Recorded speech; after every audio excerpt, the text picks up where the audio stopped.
Bonjour à tous, bienvenue dans ce nouvel épisode. Salut tout le monde. On espère que vous allez bien, que vous avez passé un bon début de semaine. Julien, tu voulais, avant qu'on démarre sur le sujet de l'épisode, tu voulais qu'on parle un petit peu du podcast et de YouTube, parce que c'est un petit peu en lien aussi. Ouais, mais justement, ça fait le lien et je crois que c'était le moment d'en parler. C'est que on approche petit à petit des 100 000 écoutes. Je me demande même si on n'y est peut-être pas, parce que je pense que je l'avais déjà dit, mais les podcasts, comme il y a plein de plateformes différentes, c'est compliqué pour nous. Il Mais n'existe pas vraiment je d'agrégateur. trouve ça chaud qu'il y ait aucun book qui a décidé de faire un truc qui te permet de tout mesurer, tu Mais en vois. fait, il y a des solutions, mais pour en avoir déjà parlé avec d'autres podcasteurs, la plupart Mais m'ont c'est dit pas... que ça n'en valait pas le Ouais, prix voilà. parce qu'en fait, c'est pas si efficace que ça. Et que le problème, c'est que ça reste une raquette avec des trous. Donc, quoi qu'il arrive, tu ne sauras jamais. C'est pas comme YouTube en mode YouTube. Ta vidéo, elle est sur une seule plateforme qui te donne le total des écoutes que tu as dessus, Mhm. ton taux de watch time et que tu retrouves vraiment tout à un seul endroit et c'est très pertinent, tu vois. La différence, c'est que là, sur les podcasts, t'as plein de plateformes différentes. J'ai déjà regardé les taux de rétention en fonction des épisodes sont des fois pas les mêmes d'une plateforme à une autre. J'arrive même pas à l'expliquer alors que parfois les écoutes sont plus ou moins élevées sur Spotify, sur Apple Podcast. Je pense que l'algo le propose pas toujours de la même manière d'une plateforme à l'autre, donc c'est très particulier. Pour moi, c'est un peu comme comparer, par exemple, quand tu compares, je pense Spotify, Apple Podcast, c'est un peu comme comparer Instagram et TikTok. En mode un même contenu peut marcher sur les deux, mais des fois t'en as un qui va plus percer sur l'un ou sur l'autre. Donc c'est très difficile pour nous de concrètement mesurer le total de nos écoutes. Et je pense que c'est pour ça que les podcasteurs, ils parlent pas énormément de leurs écoutes, de Oui, leurs parce que c'est un peu abonnés. dur de Ça se savoir, en fête fait. pas beaucoup, tu vois. Sur YouTube, je sais pas moi, tu fais 100 000 abonnés, t'es là en mode ah c'est génial, j'ai fait 100 Et 000 t'as un abonnés. chiffre, quoi, ouais. T'as un chiffre. En fait, nous, je suis là mode des fourchettes, pareil sur nos écoutes totales par mois, je suis sur des fourchettes et du coup, ce qu'on regarde, c'est les progressions. Pour moi, c'est un peu la manière, c'est comment dire, en mathématiques, vous essayez de mesurer quelque chose et que vous avez du mal à avoir son chiffre fondamental. Le plus simple, c'est de regarder un peu la progression. Et franchement, autant, je pense qu'entre mi-2024 et mi-2025, le podcast, il a continué un peu sur une lancée, mais je vous cache pas qu'au bout d'un moment, c'est pas qu'on s'est posé la question de faire autre chose, mais c'est vrai qu'on s'est posé la question de changer de format ou d'essayer de faire autre chose, parce qu'en fait, même si on avait des excellents retours de nos auditeurs, en fait, le podcast progressait pas En fait, beaucoup. c'est difficile de le mettre en expansion, en fait, de le faire connaître, etc. En fait, à part passer chez d'autres invités, il y a pas 15 milliards de solutions pour le faire grossir. En fait, c'est pas qu'on veut pas avoir d'invités ou pas passer chez les autres, mais c'est vrai que raconter notre parcours 15 fois, je pense que c'est un peu lassant pour tout le monde. Et en fait, nous, c'est juste une donnée de temps, en fait. C'est vrai qu'on n'a pas énormément de temps. Dès que vous prévoyez, et les autres non plus, d'ailleurs, généralement, créateurs de contenu ont pas de temps. Et Généralement, quand... même, on voit bien qu'ils aiment pas trop. Alors, des fois, il y a des Ouais, très bah bonnes oui, surprises. Par exemple, avec les investisseurs sereins, on a fait un épisode dans l'été, ça s'est super bien passé. Franchement, c'est ils sont super sympas, très bon ouais. feeling, vraiment On avait Money Mindset aussi, qui sont super cool, ils sont exactement. très très gentils. On avait eu Bye Bye Patron, qui est top. On Ouais. parle souvent avec Thibaut, qui est super sympa. Et c'est vrai que, en fait, c'est dur quand en plus c'est pas tout à fait votre niche ou tu vois, je sais pas. C'est vrai que c'est un peu, et puis en fait, ça demande généralement, ça se prévoit sur les 3 mois, tu vois. Il y en a, ils ont pas de dispo avant 3 mois. Donc, C'est ça. Du coup, bref, tout ça pour vous dire que pendant un an, le podcast, il grossissait petit à petit, mais on était à peu près sur des écoutes stables, légèrement en augmentation. Donc c'est vrai qu'on a continué parce que c'était une habitude, parce qu'on aimait bien ça et qu'on se disait un peu, on le fait pour les auditeurs fidèles. Et c'est vrai qu'à chaque fois qu'on a des échanges avec vous, ça vous plaît, visiblement. ouais, visiblement ça vous plaît, donc c'est dit vas-y on continue. Et là cet été, je sais pas trop ce qui s'est passé. Je pense que c'est via Instagram, parce que le coup notre compte Instagram est en train de bien monter. Là au moment où je parle, on est quasiment aux 3500 abonnés pour un compte qu'on a lancé. Là je parle du compte de la flouserie, je parle pas du compte du Boomer Dream qui est un peu plus vieux. Vraiment sur le compte de la flouserie, on l'a lancé Avril. mi-mars, ouais, entre fin mars et début avril, je crois. Mm. Et il est vraiment en train de bien monter. Forcément, on parle qu'on a un podcast dessus et je me rends bien compte qu'il y a beaucoup de nouveaux auditeurs qui, je pense, arrivent de ce point d'entrée ou alors c'est que l'algo d'un coup nous kiffe, je sais pas. Mais c'est vrai qu'on gagne beaucoup d'abonnés. Ça aussi, c'est un truc qui est un peu embêtant avec les podcasts, c'est que je suis pas capable de savoir d'où vous venez. Ouais. Donc en fait, je sais qu'on gagne des abonnés, mais je sais pas si vous venez d'Instagram, je sais pas si vous venez du bouche à oreille, je sais pas si vous venez juste de ce que votre feed de Spotify ou Apple Podcast vous a proposé. Je sais pas si vous nous trouvez par mots-clés. Des fois, j'ai échangé avec des auditeurs qui m'ont dit j'ai tapé immobilier dans l'onglet recherche et était apparu. Donc voilà, c'est compliqué pour nous, mais tout ça pour vous dire que vraiment cet été, ça a monté très fort et ça a de redonner un vrai gain au podcast. Je pense qu'on est quasiment sur un x2 sur nos écoutes entre, je pense, le mois de mai aujourd'hui. Donc franchement, je suis très content. On a eu une croissance des abonnés qui a été vraiment forte. Et tout ça pour dire que ça nous motive grave à continuer, à avancer. Et il y a un épisode, du coup, pour revenir un peu au sujet de l'épisode d'aujourd'hui, qu'on avait fait sur YouTube. Alors au format YouTube, on l'a fait c'est une vidéo qui fait 10 minutes, je crois. Donc c'est fait pour être court et être assez agressif, assez dynamique. On voulait aujourd'hui vous en parler parce que c'était quelque chose dont on vous a pas mal parlé indirectement, sans vous donner tous les détails, pendant un an. Et on s'est dit qu'au bout d'un moment, on en parlerait sur le podcast pour enfin vous présenter un peu tout ce qui s'était passé sur un des plus gros problèmes qu'on a eu. Alors c'est toujours pareil, c'est aussi entre nous, c'est que on parle avec Marie, on sait bien les retours que vous nous faites, on sait bien aussi nous-mêmes la manière dont on parle des podcasts. Des fois on se dit on est peut-être un petit peu trop pessimiste. Ouais, je pense qu'il y a un peu une bête Du comme coup, ça avec nous. Ouais. Cet épisode-là, on a voulu vous le faire plusieurs fois depuis le début de l'année et à chaque fois on s'est dit non, c'est trop négatif, on le fera une prochaine fois. Je pense que là on est à un moment aussi, on a suffisamment de recul dessus pour tourner un épisode un peu en mode drôle, tu vois, et entre guillemets pas être là en mode on a subi, même si ça a un peu été le cas, mais maintenant qu'on a un peu le recul, c'est plus simple pour nous d'en parler de manière positive entre guillemets. Mais on va vous expliquer une des plus grosses tuiles, plus grosse qu'Enedis, plus grosse que la mairie qui refuse de nous filer une attestation de conformité sur notre façade, plus grosse que le locataire mort qu'on avait eu dans un appartement. Je pense vraiment que de tous les problèmes qu'on a eu dans l'immobilier ces 7 dernières années, c'est celui-là qui nous met le plus une espèce de claque en mode plus jamais. Ouais. Alors pas plus jamais d'immobilier, je suis bien clair, mais en mode plus jamais cette situation-là devra nous arriver. Et je vous expliquerai aussi comment on s'en est sorti et comment en plus on s'en est sorti vraiment de manière, pas de la manière dont on aime, parce que via que le réseau, mais vous comprendrez vraiment à la fin de l'épisode que c'est un truc de fou et qu'en gros ça s'est joué à un contact qu'on arrive à régler ce problème-là, ou qu'en réalité ça nous coûte encore beaucoup plus cher que ça nous a coûté. Et on va tout simplement vous expliquer comment notre premier investissement, donc je crois qu'on a fait un épisode début de l'été là-dessus, Ouais. on s'est mangé un arrêté d'insalubrité totalement injuste. Je vais vous expliquer tout du début à la fin. Ouais, exactement. Bon, on démarre du coup. Pour remettre un petit peu dans le contexte, ça c'est un appartement que Ju a acheté de son côté juste avant qu'on se mette ensemble. Pour ceux qui avaient un peu suivi l'épisode, je crois qu'on l'avait fait, comme tu dis, au début de l'été. C'est le tout premier appartement qu'on a acheté. Est-ce qu'on dit la ville ou pas ? Ouais, tu peux dire ça. C'est à Montpellier, voilà. C'est à Montpellier, c'est plutôt bien placé, c'est vers les facs, etc. Donc c'est un appartement que tu avais acheté aux enchères, il me semble. Non, pas du tout aux enchères. Je comprends. On n'a jamais fait d'enchères. C'était pas un truc qui devait être aux enchères? Non, pas du tout. On n'a jamais fait aux enchères. Monsieur, il était tout. Non, du pas tout. bien. Bon, bref, oubliez ce que je viens de dire. J'ai cru, je Marie est en confonds. train de craquer complètement.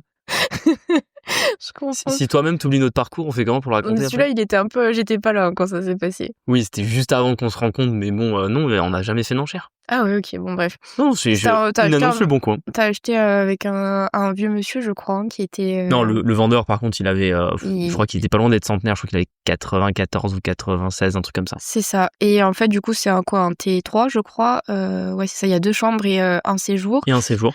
Et dans une résidence des années 70, franchement, en état correct. Sauf que quand tu l'as acheté, il était déjà loué. Il était déjà loué depuis 2009. Depuis 2009, donc, et c'était en 2018, donc quasiment 10 ans. Oui. Par une dame qui était seule, je crois. Elle n'avait pas de compagnon. En tout cas, quand t'as acheté, je crois qu'elle n'avait pas de compagnon. Elle n'avait pas de compagnon et elle avait déjà 3 enfants. Ouais, 3 enfants qui, quand on est parti, je crois qu'il en restait que 2. Il en restait que 2. La plus grande, effectivement, je crois qu'elle avait plus de 20 ans, donc elle avait pris son indépendance. Et donnée importante, c'est que c'est quelqu'un qui en fait cherchait un logement social depuis tout ce temps. Ouais, complètement. C'est-à-dire que pour l'anecdote, cette locataire-là demande un logement social, mais depuis qu'elle a eu cet appartement-là, parce que très clairement, c'est quelqu'un qui avait pas beaucoup de moyens, qui est logé dans le parc privé, alors qu'elle devrait pas l'être. Elle a plutôt sa place dans le parc public des logements sociaux, parce qu'en fait, elle coche toutes les cases. Hein. Mère seule avec 3 enfants, qui travaille pas spécialement parce qu'elle a une santé un peu fragile. Ouais. Bref, toutes les cases pour que ça soit un peu logique que dans un pays où tu payes 60% d'impôts, si on doit bien aider des gens à se loger, c'est ce genre de personnes, tu vois, très clairement. Et en fait, elle a une demande de logement social depuis 2009. Alors certes, on est dans une ville où c'est un peu compliqué d'avoir un logement social, mais grosso modo, on va dire que sur la ville de Montpellier, des contacts qu'on en a, en moyenne, c'est 3 à 4 ans pour avoir un logement social. Ça et puis, en fait, elle cherchait, il y a un peu de ça aussi qui a freiné, je pense, sa demande de logement. C'est que du coup, elle cherchait, forcément un T4, pour que chacune de ses filles ait une chambre, enfin que tout le monde ait sa chambre, en gros. Et voilà, c'est quelqu'un qui voulait pas s'éloigner de Montpellier. Je sais elle a eu plusieurs propositions qu'elle a refusées parce que, bah, c'était pas dans le quartier où elle voulait. Donc il y avait un peu de ça aussi. Non, la réalité, c'est qu'elle avait eu Si. non, elle avait aucune proposition sur Montpellier. Elle avait dit à ta mère que si. Non, elle avait eu des propositions sur d'autres villes, mais pas sur Oui, Montpellier. voilà, oui, elle Oui, voulait oui, pas mais bon. s'éloigner, quoi. Après, tu peux un peu comprendre quand t'as ta famille, quand t'as tes enfants qui vont à l'école, c'est compliqué. Autant bouger dans la même ville, ok. Maintenant, si on me propose d'aller à 100 km, c'est un peu compliqué, tu vois. Ouais. Donc bon, ça ok. Et le problème, c'est qu'en soi, quand je dis 3-4 ans sur Montpellier, c'est qu'effectivement, normalement, si vous attendez 3-4 ans et que vous remplissez les critères pour une demande de logement social, vous devez avoir un logement sur la ville de Montpellier. Et en fait, cette dame-là qui avait une demande depuis 2009, en 2018, moi déjà, je suis un peu interpellé. Je me dis, c'est bizarre comment ça se fait quasiment 10 ans qu'elle demande un logement social et qu'elle ne l'a pas. Bref, à l'époque, je suis moins avancé aujourd'hui en termes de connaissances sur le sujet. C'est pas trop ma problématique non plus parce que moi je suis propriétaire. Tu veux dire quelque T'es chose? obligé de lui refaire un bail, surtout à elle. Non, on n'est pas obligé de refaire un bail, c'est une reconduction du bail tacite parce qu'en fait, quand on achète au mois de juillet, le bail se renouvelle au mois de novembre. Il faut savoir que quand vous achetez un appartement nu, vous êtes obligé au moins de renouveler le bail une fois. On achète via une SCI, donc on renouvelle le bail pour une période de 6 ans. Donc le bail se renouvelle automatiquement au mois de novembre 2018 avec une échéance au mois de novembre 2024. S'ensuit du coup plus ou moins les mois et années derrière. C'est une locataire qui est pas toujours facile parce qu'en fait elle joue pas toujours le jeu de payer son loyer à l'heure, de nous tenir au courant. En fait, des fois elle paye 2-3 mois de loyer d'un coup mais en retard, tu vois. Le problème c'est que nous c'est vite toujours un peu une source de stress parce qu'on se dit bah mince, elle a pas beaucoup de moyens, elle a 3 enfants, comment ça Si se elle fait prend qu'elle du nous retard, répond elle plus va pas y depuis un arriver. mois et demi et puis boum d'un coup elle se réveille, elle paye les 2 loyers d'un coup. Bref, c'est des choses qui étaient un petit peu désagréables. C'est vrai que c'était une locataire qui était difficile à gérer pour ces points-là. Après, elle était pas, comment dire, il y avait pas une mauvaise volonté de sa part de pas payer le loyer ou quelque chose comme ça, mais je pense qu'elle était assez désorganisée et très clairement, je pense que c'est quelqu'un qui aurait eu besoin d'avoir une assistante sociale pour l'aider sur cette partie-là. Ça n'était pas le cas non plus, donc on va dire l'État était déjà défaillant sur l'aide apportée à cette dame-là. L'appartement était très moyennement entretenu. Moi, toutes les fois où j'y suis allé, c'était assez sale. L'appartement était pas dans un mauvais état, il était vétuste. Vétuste, c'est-à-dire que par exemple les menuiseries n'étaient pas cassées, mais c'est vrai que c'était du simple vitrage bois qui datait de la construction de l'appartement. On avait déjà prévu de les remplacer. Le problème, c'est qu'on commence à faire des devis, par exemple en 2019, on fait les premiers devis pour les menuiseries. Bien évidemment, on se renseigne un peu sur les aides auxquelles on a droit. On contacte le syndic de copro. Le syndic de copro nous dit non, changez pas les menuiseries. L'an prochain, on fait un grand plan de ravalement de la façade et de remplacement des menuiseries. On va le faire en même temps. Nous, on dit, bon, bah, écoutez, très bien, on va pas changer 2 fois les menuiseries, parce qu'en fait, s'ils changent les menuiseries de tous les appartements, on va pas nous payer une première fois pour que derrière on les rechange. Plus en plus, comme c'est un ravalement de façade dans une copro, qui est dans un cadre de réhabilitation d'un quartier, il y a des grosses aides de la mairie, de la métropole et de l'État. Et on peut avoir à peu près jusqu'à 75% d'aide sur les travaux. Donc on se dit, bon, patiente. Problème, qui est le syndic de l'immeuble? C'est Foncia. Donc ça met énormément de temps. Pour vous tenir informé, là, on est en 2025, les menuiseries n'ont toujours pas été remplacées. Donc c'est un peu pour vous C'est une tenir... copro gigantesque aussi, surtout. Ouais, c'est une grosse copro, mais c'est même pas ça le problème. C'est encore une fois, c'est l'incapacité des syndics à gérer un projet. Et le problème, c'est qu'encore une fois, pour vous montrer à quel point nous, en tant que propriétaires, on n'était pas dans la démarche en mode vas-y, c'est bon, on laisse dans l'appart, on fait rien. On était en mode vas-y, on va faire les trucs au fur et à mesure. Le problème, c'est que déjà, quand vous avez l'épée de Damoclès du ravalement de façade et du changement des menuiseries à prévoir, nous, on savait que ça nous coûterait environ 10 000 € de notre poche qui doit tomber, que t'as le syndic de copro qui dit attention, ça arrive. Et en gros, tous les 6 mois, ils nous disent ça arrive dans 6 mois. Forcément, tu patientes. Tu fais pas spécialement d'autres travaux dans l'appartement. Le reste de l'appartement, il est vétuste, c'est-à-dire que rien n'est spécialement cassé, mais rien n'est forcément en très bon état non plus. Mais aussi du fait de un peu du manque d'entretien. Par exemple, c'est vrai que les joints sont jamais refaits autour de la salle de bain, autour de la cuisine. Quand, par exemple, des crédences ou du carrelage n'est pas suffisamment nettoyé, au bout d'un moment, vous avez un peu un effet de saleté incrusté dans les joints, quoi. Je veux dire, en fait, cet appartement, il avait surtout besoin d'un coup de propre, Ouais, c'est ça plus que surtout. de travaux. Les travaux, ça aurait été pour le remettre au goût du jour. Faut aussi voir que le loyer est un peu en adéquation aussi avec l'appartement. C'est un appartement qui est loué 600 € par mois pour un appartement qui, sur le marché, vaudrait plutôt dans les 900 € Mmh. s'il avait été entièrement refait à neuf. Donc nous aussi, on est dans la démarche de bon, ben vas-y, on n'augmente pas le loyer, on laisse on sait qu'on va avoir le ravalement qui vient. Dès qu'on a le ravalement et les menuiseries, on commence à attaquer petit à petit les choses dans le reste de l'appart. Il aurait fallu mettre un coup de propre sur les sols aussi. Donc, par exemple, remettre un sol en carrelage, remettre un parquet. Bref, il y avait des choses à faire. Rien n'était urgent. Nous, on avait prévu de faire des choses, mais on a été très embêtés par justement le fait d'avoir cette épée de Damoclès du ravalement de façade qui n'est jamais tombé. Et il y a un truc aussi, c'est que la locataire, elle faisait pas mal de trucs par elle-même de manière mal faite. En fait, par exemple, elle a retiré la cuisine existante, elle l'a remplacée par la sienne. Il y avait même pas de hotte, vu l'état des murs. Ouais. Voilà, elle était du genre à mettre la friteuse Oui, en fait, par contre un exemple, mur. il y avait une hotte à l'époque, elle a retiré, elle en a pas remis une. Tu vois, nous, on est en mode, bah, vous êtes bien sympa, mais qu'est-ce qu'elle avait comme problème, l'ancienne hotte? Pourquoi vous m'avez pas appelé? Pourquoi vous C'est prenez des ça. décisions sans me consulter? Parce qu'à ce moment-là, soit vous vous débrouillez complètement pour vos travaux et c'est OK, soit vous pouvez pas faire une partie, puis quand ça marche pas, me dire, bah, au final, on a essayé de faire des travaux, ça a pas marché, quoi. Par exemple, au lieu de nettoyer, bon, nous, ça arrive pas chez nous, mais visiblement, enfin, de ce qu'on a vu en 7 ans de gestion locative, quand vous avez les mains sales, je sais pas si vous voyez, mais au niveau des portes, quand vous tenez la porte soit pour l'ouvrir et cetera, en fait, il y avait des énormes traces Noir sur noires. les portes, ouais. En plus, souvent sur la porte de la salle de bain, porte des toilettes, enfin les encadrements de porte. Voilà, typiquement, au lieu de nettoyer tout simplement, un coup d'éponge magique, en vrai, ça marche super bien. Elle est du genre à repeindre. Du coup, elle repeint en débordant de tous les côtés, la peinture est mal étalée, elle repeint l'interrupteur avec, du coup, en fait, elle flingue l'interrupteur.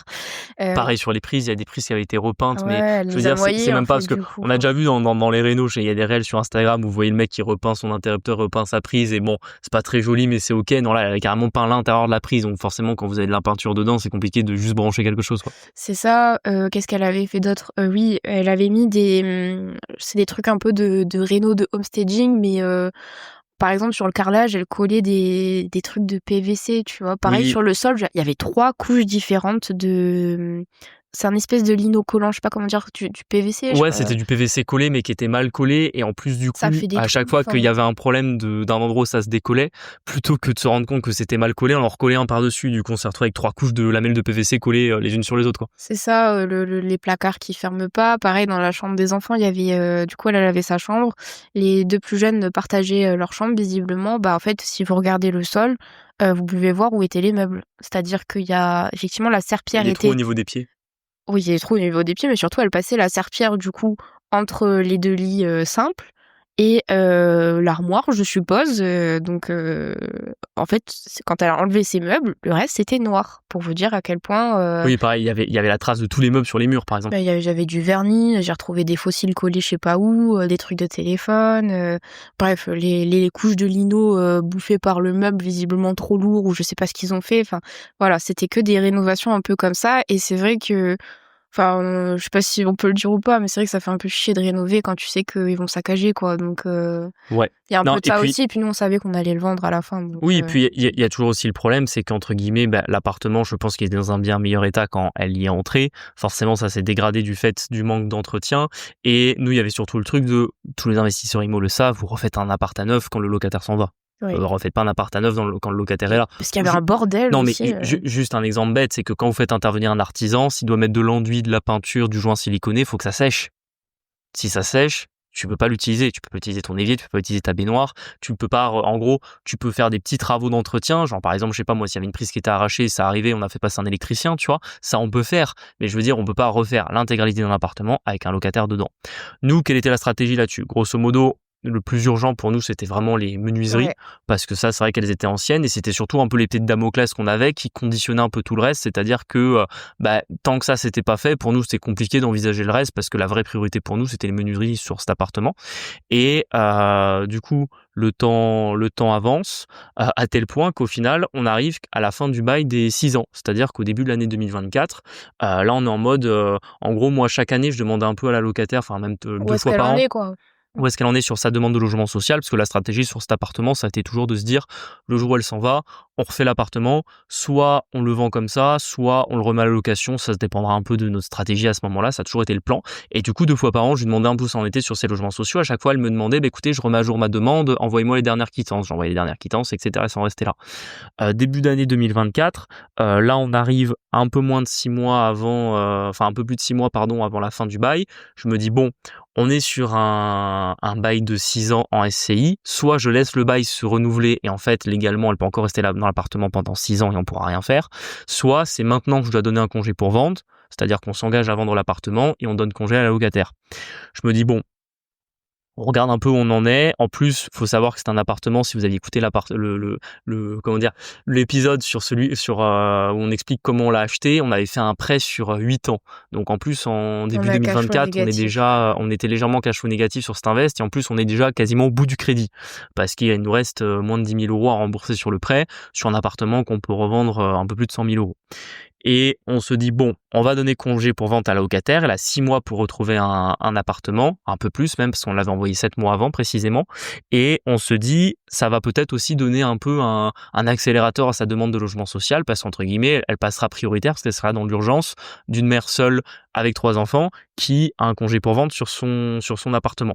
Sachant que, en plus, on fait vraiment les choses dans les règles. Moi, j'avais peur, c'est des procédures, des trucs comme ça. Ça, c'est un peu un conseil que je peux vous donner dans les cas où c'est parfois un peu difficile, où faut absolument que vous n'ayez pas de problème sur la régularité de votre congé pour vente.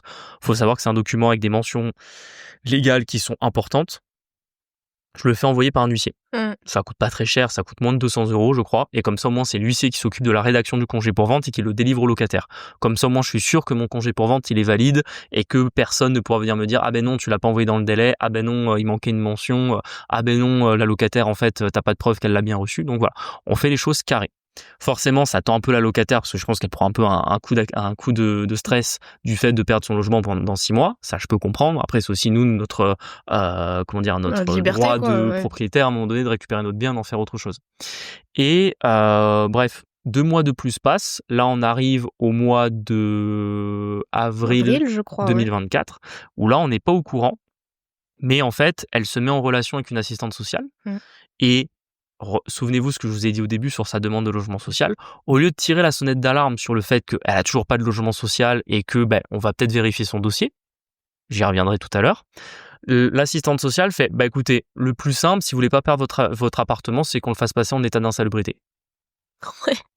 Je m'en remets toujours pas, là, tu viens de le dire et je suis là, mais putain. C'est exactement comme ça que ça s'est passé. Et en fait, il faut savoir que l'état d'insalubrité, en fait, c'est la mairie qui vient constater l'état d'un logement, parce que légalement, c'est le maire qui est responsable de la salubrité des logements dans sa ville, qui rend un avis et le préfet décide par un arrêté préfectoral d'émettre un avis d'insalubrité sur un appartement. Quand votre appartement passe en avis d'insalubrité, ça suspend tous les délais en cours et tous les effets du bail. C'est-à-dire que, alors même qu'on avait envoyé un congé pour vente avant l'état d'insalubrité, on s'est retrouvé avec, en gros, le congé pour vente qui était suspendu. Donc en fait, la locataire pouvait rester aussi longtemps qu'elle le voulait dans l'appartement tant qu'il y avait l'état d'insalubrité. Et quand l'état d'insalubrité était levé, à ce moment-là, on reprenait le délai comment dire, le délai de Oui, préavis c'est ça. du congé pour vente. Donc, entre guillemets, elle pouvait peut-être gagner 1 an comme ça. Et c'était exactement ce que s'était mis en tête l'assistante sociale et la mairie de Montpellier qu'on s'est mis à dos derrière, sachant que, et ça c'est quand même le plus incroyable, c'est que pour délivrer un état d'insalubrité, la ville doit quand même avancer des arguments. C'est-à-dire, vous pouvez pas décider qu'un logement est insalubre juste comme ça. Il faut quand même argumenter la chose. On l'a fait voir par plusieurs experts, par plusieurs huissiers de justice qui sont quand même les professionnels les plus à même d'intervenir dans ce genre de cas, et également par des avocats spécialisés en contentieux de ce type-là. Ils nous ont tous dit que ce qui avait été relevé par la mairie ne relevait pas de la salubrité, et que de ce fait-là, ce qui nous avait été reproché sur l'appartement ne pouvait pas normalement être invoqué par eux pour nous mettre un arrêté préfectoral sur le coin de la figure. Ouais, parce qu'en fait, ce qu'on a reçu d'abord, c'est un courrier disant qu'en fait, on était menacé d'avoir un arrêté d'insalubrité. Ils ont exposé tout ce qu'ils ont relevé dans l'appartement. Et en théorie, dans la procédure, nous, on avait le droit d'avoir une visite contradictoire. Qu'on n'a jamais eu. Qu'on n'a jamais eu, qu'on avait demandé. Qu'on n'a jamais eu, qu'on a demandé. En fait, parce que là encore, c'est l'administration française, c'est très long. Et je crois que tu as fait la demande pour avoir la visite contradictoire. On l'a jamais eu. Oui. Et en fait, à la fin, l'agent qui s'occupait de ça, il est expert en rien du tout, hein, c'est juste un mec de la mairie de Montpellier, a décidé de faire signer de l'arrêté d'insalubrité en urgence par le préfet. Parce qu'il a su qu'en fait, il y avait un congé pour vente sur l'appartement. Et après, il s'est barré en vacances, 3 semaines. Oui.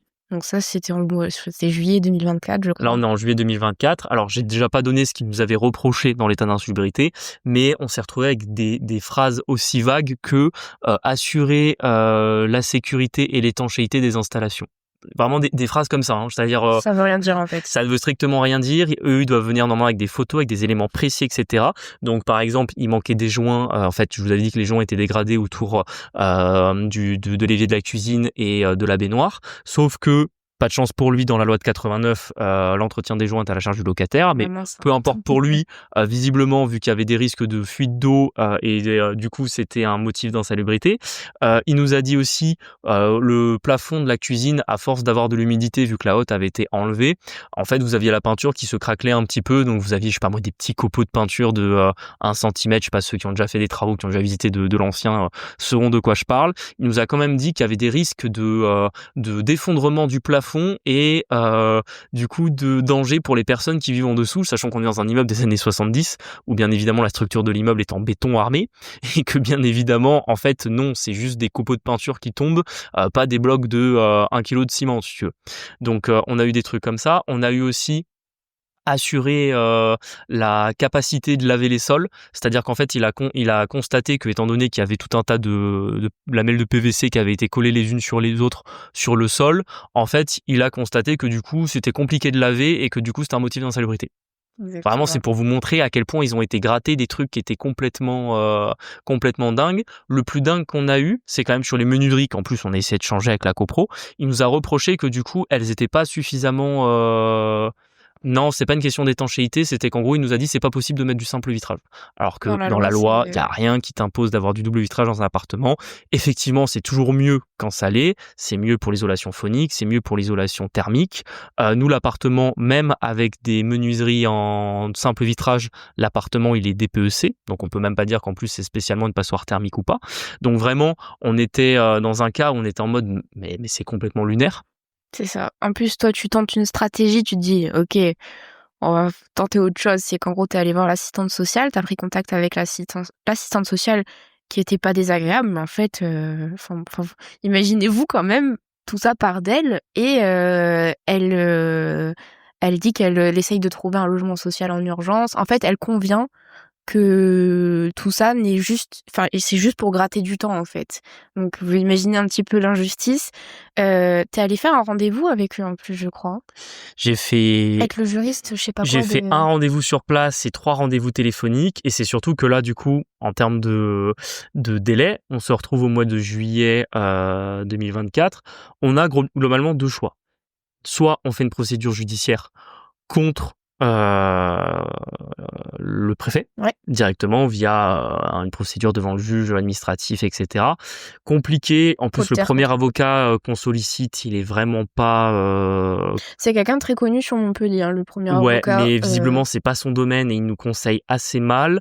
On voit en plus avec notre protection juridique qu'on avait, qui ne nous sert strictement à rien. D'ailleurs, on a changé d'assureur depuis, tellement que la protection juridique s'est montrée encore plus nulle que l'avocat sur ce sujet-là.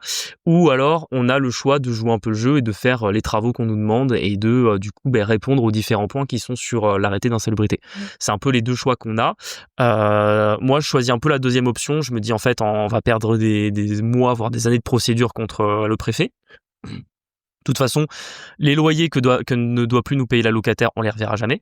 Parce qu'en fait, s'il ne paye pas le loyer un mois, même si un jour, il y a un juge qui dit effectivement l'arrêté d'insalubrité, il était illégal, en fait, elle nous remboursera jamais les mois de loyer qu'elle Elle a a pas pas les payé. sous, ouais. Donc, on fait une croix là-dessus. Sachant qu'en plus, nous, on touchait des APL qui étaient quand même assez élevés. On touchait quasiment 500 balles d'APL par mois sur l'appartement. On les touche plus non plus. Et je joue quand même le jeu de voir rapidement avec l'assistante sociale, d'essayer de trouver un peu une solution et de surtout savoir pourquoi on en est là. Et c'est là que je me rends compte qu'en fait, ils ont fait ça uniquement pour permettre que la locataire puisse rester dans l'appartement après le congé pour vente, parce que du coup, elle aurait dû partir au mois de novembre 2024. En fait, elle est partie au mois de mars 2025. Et elle me dit effectivement que ça permet en plus d'accélérer sa demande de logement social. Et en fait, en creusant les choses, en passant par notre propre réseau, parce que moi, du coup, je me dis, en fait, ce qu'il faut pour sortir de toute cette histoire, c'est surtout que la locataire ait un logement social. Je passe par notre réseau. Heureusement, je connais des gens qui travaillent dans les logements sociaux dans la ville de Montpellier. Ils vérifient son numéro d'allocataire et me disent qu'en fait, son dossier n'est pas à jour depuis 2009. Voilà. Donc en fait, là, j'ai un putain de coup de sang où je me dis qu'en fait, c'est une dinguerie qu'on vienne de nous mettre un arrêté d'insalubrité sur un appartement pour permettre à la locataire d'avoir un logement social alors que son dossier n'est même pas à jour. Donc je me dis, attends, il y a quand même une assistante sociale qui a rien trouvé de mieux à faire que venir nous coller un arrêté d'insalubrité sur l'appartement pour permettre à la locataire de ne pas partir, alors même que elle n'a même pas pris le temps de vérifier si le dossier était à jour. Là, bien évidemment, qu'est-ce que je fais? Je prends mon numéro, j'appelle l'assistante sociale. Là, je suis en mode, vous foutez bien de ma gueule, comment ça se fait qu'en fait, son dossier n'est pas à jour? Elle me dit, ah oui, effectivement, je m'en étais pas rendu compte que son dossier n'était pas à jour. Fuck you. Ouais, parce qu'en fait, là, si ça se trouve, la locataire, elle aurait pu trouver des demandes, elle aurait pu avoir des propositions de logement social depuis des années.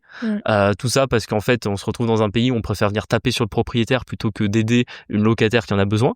C'est ça. Et du coup, on repart à la case départ pour la recherche de logement social. Ouais, parce que du coup, on recommence. Ouais. On recommence les délais. Parce que bien évidemment, le délai il commence à courir à partir du moment où sa demande est à jour. Même si là, elle est un petit peu prioritaire par rapport à la situation sur l'appartement. Il y a 15 000 autres personnes qui sont prioritaires aussi, tu vois, dans une ville comme Oui, Montpellier. complètement. Et c'est surtout qu'en fait, elle avait peut-être même pas besoin d'être prioritaire si sa demande avait été vérifiée et qu'on lui avait bien dit qu'il manquait des pièces des années en arrière, tu vois. Donc en plus, ça se voit qu'elle a du mal avec les papiers. Oui, mais ça se voit que c'est quelqu'un qui a besoin d'être aidé là-dessus. Donc, je me dis, c'est quand même une dinguerie que c'est moi, en tant que propriétaire, qui doit vérifier que la demande de logement social de ma locataire est à jour, quand même. Sachant que tout ça, on le regarde de manière pas vraiment... C'est pas légale, mais voilà, en fait, on n'est pas censé avoir accès... Ouais, c'est ça, on n'est pas censé avoir accès à ces informations-là. On passe par notre réseau qui, plus ou moins, connaît des gens qui nous permettent d'avoir accès à ce truc-là. Donc, en plus, heureusement qu'on connaît des gens, sinon on n'aurait même jamais su et ça aurait pu durer encore beaucoup plus longtemps. Alors, je me rends compte que cet épisode est déjà beaucoup trop long. Ouais, on a 30 minutes, on va essayer de speeder un petit peu. Je vais essayer de speeder un petit peu. Ce qui se passe après, je vais le résumer assez rapidement, parce que sinon, on pourra en parler pendant des heures. Mais c'est que il nous demande une série de travaux qu'on fait dans l'appartement. Mais sachant que l'agent qui s'occupe de nous, c'est quelqu'un de détestable. Vraiment, de détestable. Quand je vous dis détestable, c'est qu'il en est impoli, quoi. Je pense que vous l'avez en face de vous, vous avez envie de lui péter la gueule. Je raconterai juste cette anecdote-là. Du coup, on fait les travaux dans l'appartement. On refait une visite avec, du coup, l'agent de la mairie de Montpellier pour faire constater que, du coup, on a résolu les différents points. Le rendez-vous se passe, mais mal. Mais quand je vous dis mal, j'ai su que le rendez-vous se passerait mal au moment où je lui dis bonjour. Au moment où je lui serrais la main, elle est molle. C'est même pas qu'il avait la main molle, c'est que, je sais pas, on s'est reconnu que dans deux époques... pas fait du même bois, quoi. Non, mais ouais, exactement. J'ai su que dans des époques différentes, on n'aurait pas été dans le même camp, tu vois. J'ai su direct que c'était... Je sais même pas quel âge il avait. Bon, c'est un boomer, il avait 50 ans, 55 ans, quelque chose comme ça, tu vois. Et du coup, bien évidemment, on lui montre tout dans l'appartement. Dès qu'il y a un truc qui va, il passe même pas une demi-seconde. Donc en plus, on était avec notre artisan qui avait fait les travaux, etc. Et en fait, il a défoncé notre artisan. Il a dit qu'en gros, pour lui, c'était du mauvais travail, que c'était pas possible de faire ça, qu'en gros, pour lui, ça lui allait pas du tout, que grosso modo, on avait essayé de faire le strict nécessaire. Je lui dis, en fait, vous nous avez donné un arrêté d'insalubrité qui est bancal avec des éléments flous. On a fait avec ce que vous nous aviez donné. Il dit non, mais moi ça me va pas du tout, je vais vous rajouter des choses sur l'arrêté d'insalubrité. Donc en plus il nous menace. Juridiquement, je sais que ça ne tient pas parce qu'en fait il peut pas, genre une fois qu'il a mis un arrêté d'insalubrité, il peut pas revenir dessus et rajouter des éléments. Enfin, c'est complètement débile. Et c'est surtout qu'il manque de respect à l'artisan, mais à un point que j'ai jamais vu dans ma vie, où l'artisan qui en plus... Il est resté calme en plus. Il est resté calme. Le pauvre, il avait la grippe en plus. Du coup, il était pas aussi en forme que d'habitude. Il a eu de la chance parce que il y a un paquet d'artisans Je pense qu'il lui aurait pété la gueule. Qui, je pense, l'aurait fait passer par la fenêtre. Au 2e étage, et je pense que même au 2e étage, ils s'en foutaient dans quel état il arrivait en bas. Parce que vraiment, j'ai jamais vu quelqu'un parler aussi mal à un artisan. Genre vraiment, il l'a défoncé. Il lui a dit que grosso modo, c'était du boulot de merde et que, en gros, il devait arrêter son métier, quoi. Enfin, ce rendez-vous-là, toi, t'étais pas là jour-là. Non, Mais ça a été une dinguerie. Je suis sorti de là en mode, honnêtement, ça pouvait pas plus mal se passer que ça. En plus, il a essayé de tout faire pour m'énerver, pour que du coup je devienne agressif. Je pense qu'en vrai, son but, c'était justement de m'énerver, que je devienne agressif. Bien évidemment, comme je m'en doutais, je le savais, je suis resté parfaitement calme du début à la fin. C'était même lui qui m'a hurlé dessus plusieurs fois. Donc c'est même lui qui a été ouais, t'as dû le recadrer en ouais, plus, et en plus j'ai dû le recadrer parce qu'en plus il s'est permis de dire, alors il l'a pas dit avec ces mots-là, mais il m'a sorti une phrase qui m'est restée où il a dit plus ou moins, toute façon, plus vous êtes des bourgeois et vous permettez de louer ce type d'appartement. C'est plus ou moins ce qu'il m'a dit. J'ai dit mais en fait qu'est-ce que vous en savez dans quel appartement je vis, sachant que quand j'étais étudiant je vivais dans un appartement qui était plus pourri que ça et que j'étais locataire et que je me plaignais pas et que je suis pas venu voir la mairie de Montpellier pour venir faire chier, tu vois. Enfin vraiment il m'a dit des phrases de fou. Ouais. J'aurais dû l'enregistrer, je pense, pas pour comment dire, ça m'aurait rien servi d'un point de vue judiciaire, mais j'aurais dû l'enregistrer juste pour en faire une transcription et avoir exactement, genre, tu sais, j'aurais mis le script dans ChatGPT, il m'aurait sorti le résumé et c'est vrai que j'aurais dû garder tout ce qu'il m'a dit parce que vraiment c'était plus lunaire tu pouvais pas faire. Du coup, à la suite de ce rendez-vous-là, on commence à accélérer les choses d'un point de vue judiciaire. Donc, on fait venir un huissier, on fait constater par huissier les travaux qu'on a fait, qui respectent l'arrêté d'insalubrité. On contacte un avocat, on commence par envoyer une mise en demeure à la mairie de Montpellier pour nous permettre de lever l'état d'insalubrité. Et en même temps, on n'abandonne pas le fait de lui trouver un logement à la locataire. C'était surtout ça notre plus gros sujet. C'est là où on a eu un peu un coup de chance, c'est que finalement, via encore une fois notre réseau, les gens qu'on connaissait dans les logements sociaux, on a pu lui trouver un appartement pour le mois de mars. C'est ça, 2025. Donc c'est un problème, vous voyez, qui s'est réglé il n'y a pas si longtemps que ça en soi, qui a duré quasiment 1 an. On lui a payé sa caution, du coup, pour qu'elle ait pas de soucis d'aménager ou quoi que ce soit. On était sûr qu'elle dégage de là. Exactement, comme ça, au moins, on était sûr qu'elle partait. L'assistante sociale a quitté le bateau entre-temps. Oui, l'assistante sociale, bien évidemment, le mec de la mairie de Montpellier aussi. Oui, c'est ça, parce qu'en plus, tous les interlocuteurs que j'avais eus, ils sont partis avant la fin du dossier. Voilà. Je me suis retrouvé, du coup, avec un nouvel interlocuteur pour lever l'état d'insalubrité, parce que, grosso modo, au mois de mars, quand elle s'en va, ben, en réalité, l'état d'insalubrité, il est toujours pas levé. Légalement, il est toujours en place sur l'appartement, donc on peut, pour l'instant, pas le remettre à la location. Nous, on voulait le vendre, mais bon, tu peux pas vendre un appartement où il y a un état d'insalubrité dessus. Et c'est surtout qu'en plus, cet état d'insalubrité, qu'on en revienne au début, il était absolument pas justifié. Donc en plus, je me retrouve là à ne pas pouvoir vendre un appartement dans de bonnes conditions parce que j'ai un état d'insalubrité qui devrait être levé pour des raisons qui en plus n'étaient pas les bonnes au début, tu vois. Je refais une visite avec le nouvel interlocuteur. Il a cru que c'était le Far West et que c'était le plus gros cow-boy du Far West. Ouais, lui aussi, désagréable au possible. Il a débarqué comme un cow-boy. Il a fait le tour de l'appartement. Il a vu plus ou moins ce qu'on avait fait. Il m'a dit, de toute façon, je sais pas ce que vous avez dit mon prédécesseur. Moi, je reprends tout depuis le début. Donc bon, on a revu chacun des points, y compris ceux qui avaient déjà été validés en amont. Et là, ce jour-là, je pense que j'ai eu encore un de mes plus gros coups de sang sur cette affaire-là. Il sort de l'appartement, il me dit, bon, ben moi, ça me va. Je vous lève l'état d'insalubrité, vous recevrez le courrier sous 15 jours.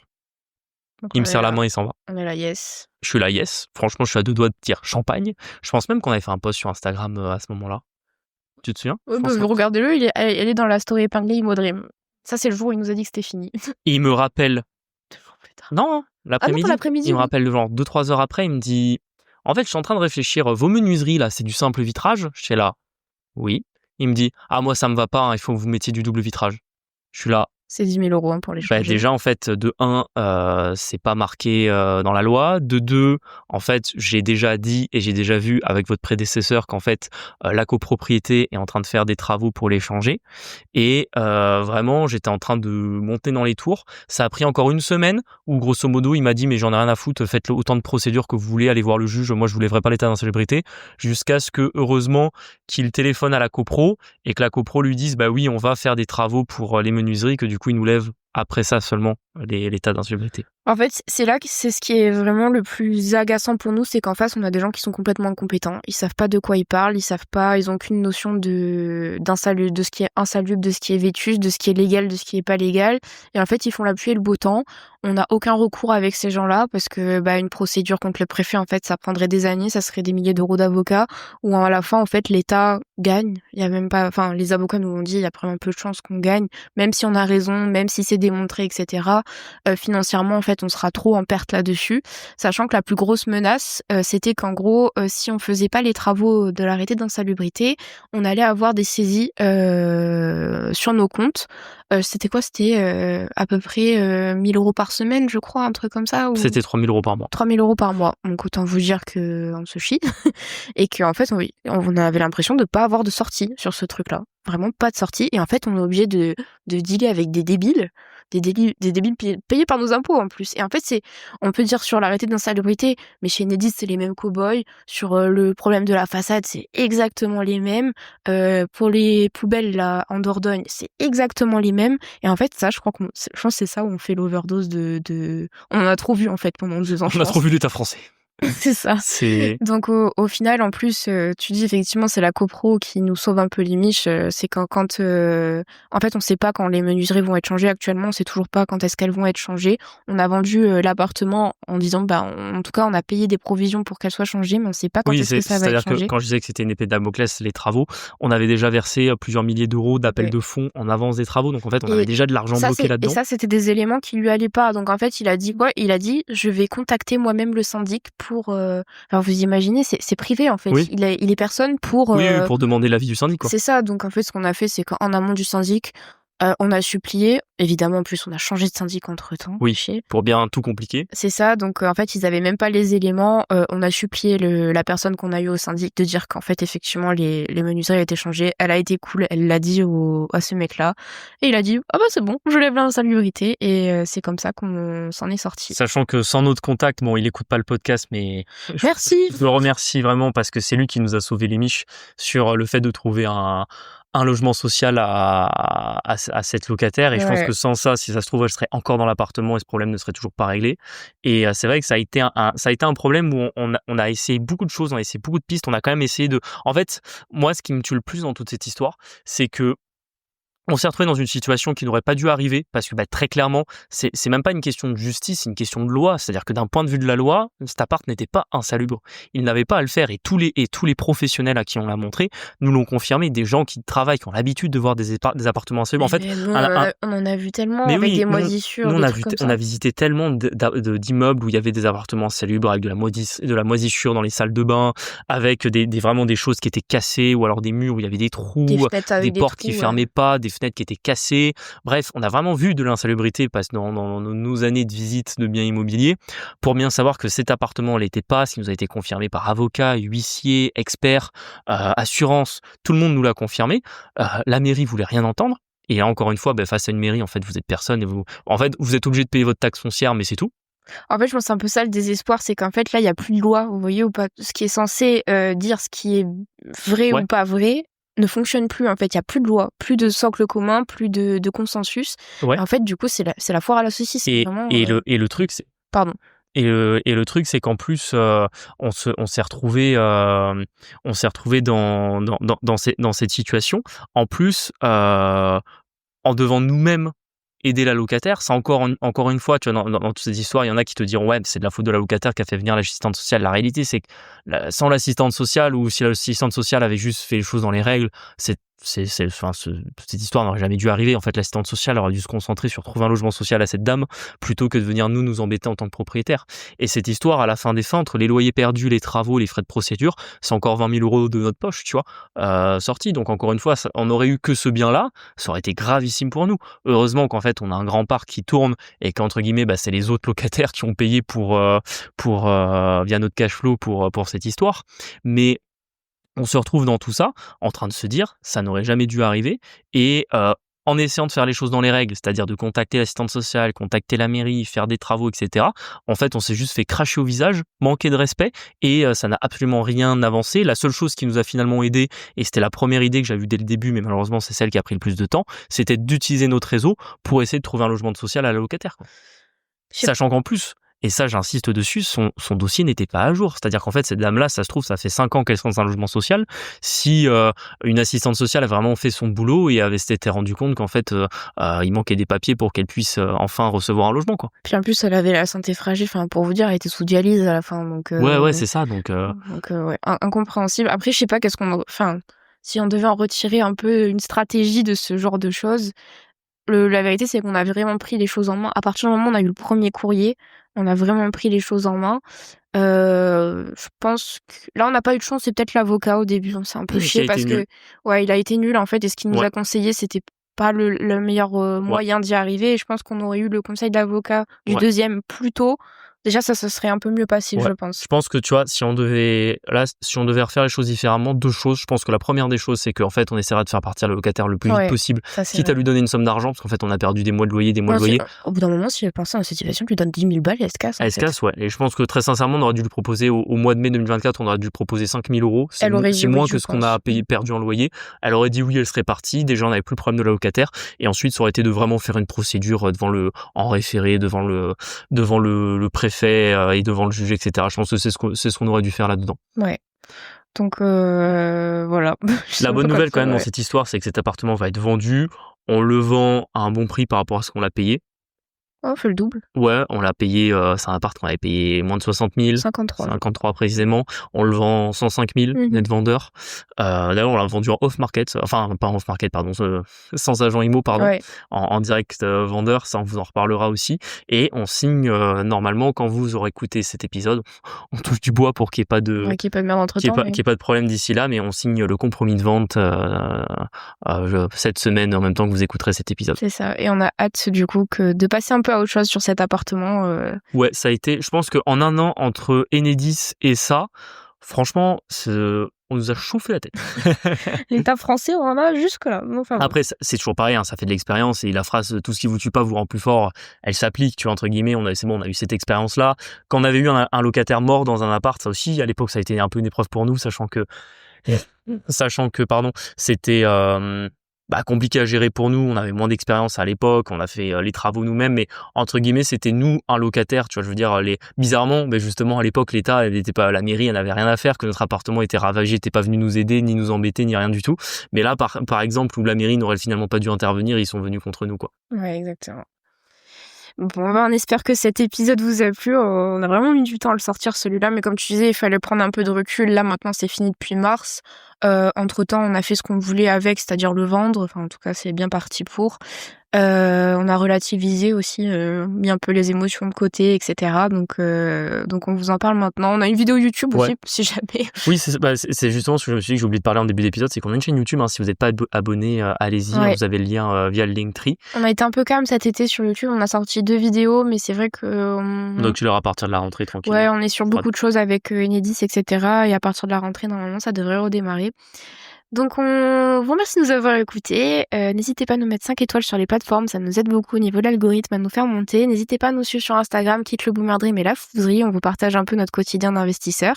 Et on se dit à la semaine prochaine pour une nouvelle épisode. Ciao.